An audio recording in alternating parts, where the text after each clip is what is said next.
बिस्मिल्लाहिर्रहमानिर्रहीम। अस्सलाम वालेकुम स्टूडेंट्स, उम्मीद है आप खैरियत से होंगे। आज की वीडियो में हम class 9th maths Punjab text book board chapter number 9 exercise 9.2 को कंप्लीट करने जा रहे हैं।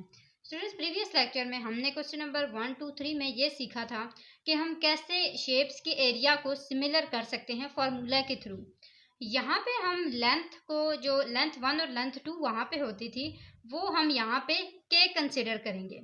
यानी कि यहाँ पे लेंथ 1 और लेंथ 2 नहीं होगी, उसकी जगह पे यहाँ पे के होगा। जैसा कि हम क्वेश्चन नंबर 4 को पढ़ते हैं और फिर समझते हैं कि ये के क्या है। कि given that triangle A B C and triangle D E F are similar with a scale factor, वो क्या है के स्केल फैक्टर है, of k is equal to 3 if the area of triangle A B C is 50 centimetre square, find the area of triangle D E F. अब यहाँ पे मैं आपको देखें पहले से ही बता रही हूँ कि जो के है वो हमारा L1 और L2 में ही आएगा, क्योंकि वो लेंथ कंसिडर की जाएगी, जबकि बाकी हमारे पास एरिया है वो A1 और A2 ही आएंगे। अब यहाँ पे मैं पहले वाला फार्मूला भी लिखूंगी और जो न्यू मैंने आपको बताया वो भी लिखूंगी। वो फार्मूला हमारे पास क्या होता था, A1 divided by A2 is equal to L1 divided by L2 का होल स्क्वायर, ऐसा ही होता था।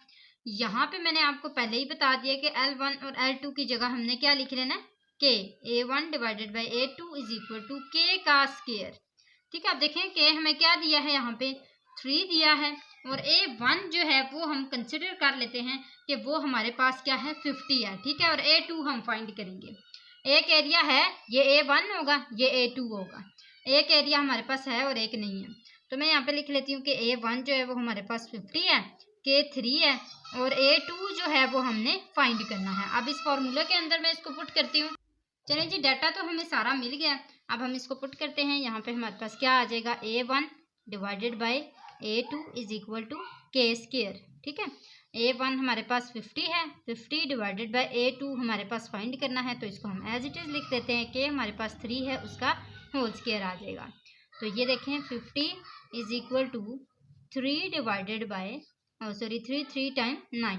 आप देखें ये क्रॉस मल्टीप्लिकेशन होगी, यहाँ पे कुछ भी नहीं है, इसका मतलब है 1 है, तो 51 time 50 is equal to A2 multiply by 9, तो ये A2 मल्टीप्लाई बाय 9 हो जाएगा। अब यहाँ पे देखें ये मल्टीप्लाई हो रहा है, दूसरी साइड पे आके क्या हो जाएगा, डिवाइड हो जाएगा, तो A2 is equal to 50 divided by 9। अब इसको आप अगर मजीद सॉल्व करना चाहते हैं तो कर लें, और अगर नहीं करना चाहते तो यहाँ तक भी आप इसका आंसर लिख सकते हैं। अगर हम इसका मजीद आंसर लिखते हैं तो इसका आंसर आता है 5 डिवाइडेड बाई 9 सेंटीमीटर का स्क्वायर हम इसलिए डाल रहे हैं क्योंकि एरिया हमेशा स्क्वायर में होता है। यहाँ पे हमारे पास सेंटीमीटर था तो हमने यहाँ पे भी सेंटीमीटर ही लिखा है।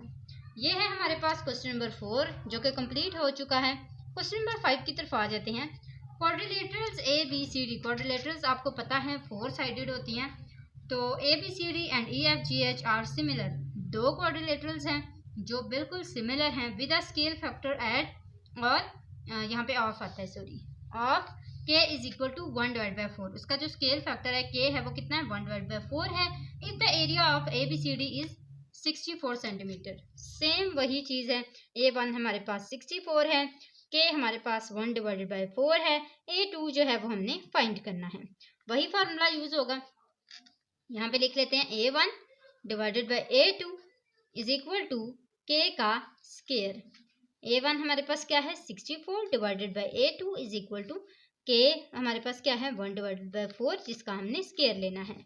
अब यहाँ पे देखें 64 divided by A square, A2 is equal to 1 time 1 4 time 16 multiply हो जाएगा, तो 64 multiply by 16 is equal to 1 multiply by A square is equal to A square.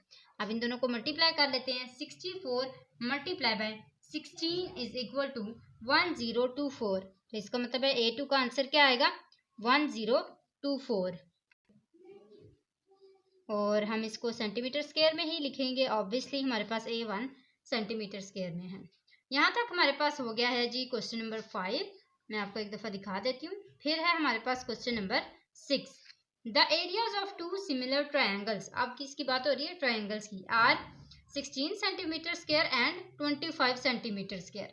यानी कि हमारे पास जो दो एरियाज हैं ट्रायंगल के वो दिए गए हैं।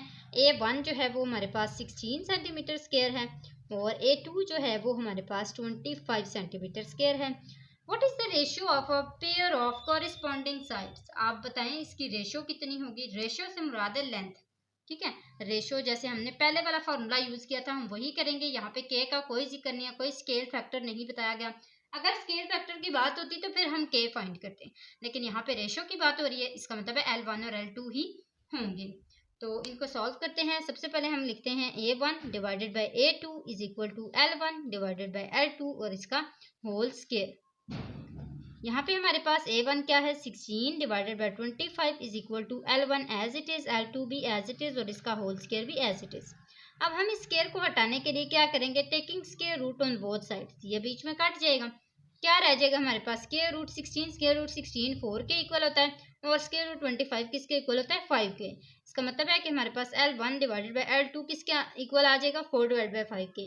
इस L1 की सीध में क्या है 4, L1 की रेशो क्या है 4 और L2 की क्या है 5। तो ये हमारे पास इन दोनों के आंसर आ चुके हैं। यहाँ तक क्वेश्चन नंबर 6 भी कंप्लीट होता है। क्वेश्चन नंबर 7 की तरफ आ जाते हैं। ये मैं आपको एक दफ़ा दिखा देती हूँ। क्वेश्चन नंबर 7 में है कि the areas of two similar triangles are 144 centimetre square and 81 centimetre square. सबसे पहले हम लिख लेते हैं A1 हमारे पास 144 सेंटीमीटर स्क्वायर है और A2 जो है वो हमारे पास 81 सेंटीमीटर स्क्वायर है। If the base of the larger triangle is, अगर बड़े ट्रायंगल की जो बेस है वो 30 सेंटीमीटर होगी तो find the corresponding base of a smaller triangle. तो सबसे पहले हम लिख लेते हैं कि हमारे पास जो एरिया जो बेस है लार्जर ट्रायंगल की वो कितनी होगी, वो हमारे पास होगी 30 सेंटीमीटर, ठीक है। और जो स्मॉलर वाली है बेस ऑफ स्मॉलर ट्रायंगल वो हमने फाइंड करनी है, ठीक है, इसको हमने फाइंड करना है। सेम वही फार्मूला होगा, इसको हम L1 कह लेंगे, इसको L2 कह लेंगे और A1 और A2 ऑब्वियसली हमारे पास है पहले से ही। तो A1 divided by A2 is equal to L1 divided by L2 और इसका होल स्केयर, ठीक है। अब हमने इसका ले लेना है, पुट कर लेना है। A1 हमारे पास क्या है 144 है, A2 जो है वो हमारे पास 81 है इज इक्वल टू L1 हमारे पास 30 है और L2 जो है वो हमने फाइंड करना है, इसका होल स्केयर है। सबसे पहले तो हम 30 का जो स्केयर है वो ले लेते हैं। तो 30 का स्केयर हमारे पास आता है 900, वो हमारे पास यहाँ पे आ जाएगा 900 डिवाइडेड बाय L2 का स्केयर, ये L2 है ना, इसका मैंने स्केयर अलग इसको दे दिया। अब क्रॉस मल्टीप्लिकेशन होगी तो L2 का जो स्केयर है वो मल्टीप्लाई हो जाएगा 144 से और जो 900 है वो मल्टीप्लाई हो जाएगा 81 से। अब देखते हैं इसका क्या आंसर आता है। L2 का जो स्केयर है वो उसके साथ 144 मल्टीप्लाई हो रहा है ना, दूसरी साइड पे जाके क्या हो जाएगा डिवाइड हो जाएगा। तो इसको हम डिवाइड कर लेते हैं, इन सब को आपस में सिंप्लीफाई करते हैं। 900 को पहले मल्टीप्लाई करते हैं 81 से और इसको डिवाइड करते हैं 144 से। तो साथ ही हम स्क्वायर रूट भी ले लेते हैं ताकि फिर हम इस सारे को स्क्वायर रूट भी इकट्ठा ही ले लें। स्क्वायर रूट से कैंसिल हो जाएगा, इन सब का हम स्क्वायर रूट भी ले लेते हैं।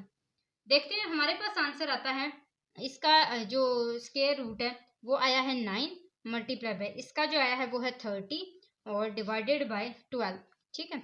12 टाइम 144 होता है ना, तो यहाँ पे हमारे पास 12 आ गया।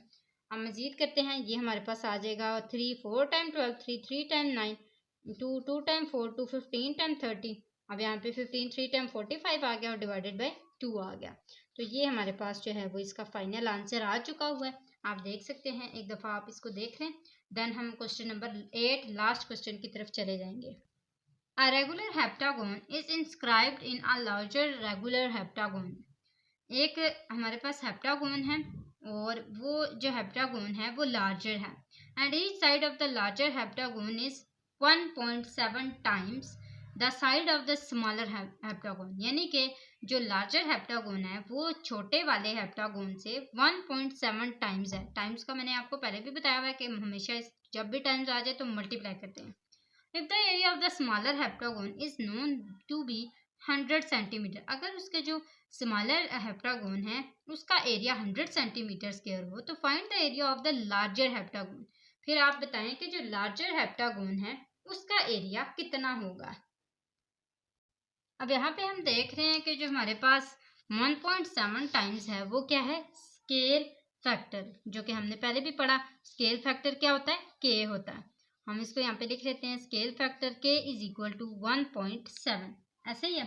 अब A1 जो है पहला जो एरिया है वो हमारे पास लार्जर वाले का है, तो हम यहाँ पे लिख लेते हैं A1 जो है वो लार्जर हेप्टागोन का एरिया होगा, और वो है कितना हमारे पास 100 सेंटीमीटर स्क्वायर है। हम इसको यहाँ पे नहीं सॉरी जो हमारे पास स्मॉलर हेप्टागोन है वो 100 सेंटीमीटर, इसको हमने फाइंड करना है। जो A2 है ना उसको हमने क्या है हमारे पास स्मॉलर हेप्टागोन, और वो हमारे पास क्या है 100 सेंटीमीटर स्क्वायर। ठीक है, अब इसको मजीद लिख लेते हैं फॉर्मूले में। A1 divided by A2 is equal to k का स्क्वायर था ना, A1 हमारे पास फाइंड करना है तो एज इट इज आ जाएगा। A2 क्या है 100 वो आ जाएगा, इज इक्वल टू के हमारे पास 1.7 है, इसका होल स्क्वायर आ जाएगा। तो A1 divided by 100 is equal to 1.7 का सबसे पहले हम होल स्क्वायर ले लेते हैं, तो देखते हैं आंसर क्या आता है हमारे पास 2.89। अब ये 100 इधर डिवाइड हो रहा है, दूसरी साइड पे जाके क्या हो जाएगा मल्टीप्लाई, तो A1 is equal to 2.89 multiply by 100। तो यहाँ पे हमारे पास आंसर आ चुका है A1 इज इक्वल टू 289। यहाँ पे हमारे पास जो एरिया ऑफ लार्जर हेप्टागोन का आंसर है वो आ चुका है A1 यानी कि 289। इसके साथ साथ हमारी ये एक्सरसाइज भी कंप्लीट होती है। नेक्स्ट इंशाल्लाह अगली एक्सरसाइज को स्टार्ट करने की कोशिश करेंगे। जाते जाते अपने चैनल को ज़रूर सब्सक्राइब करते हुए जाना है और अपने फ्रेंड्स के साथ भी वीडियो को शेयर करना है लाजमी। आज के लिए इतना ही, अगली वीडियो तक के लिए अल्लाह हाफिज़।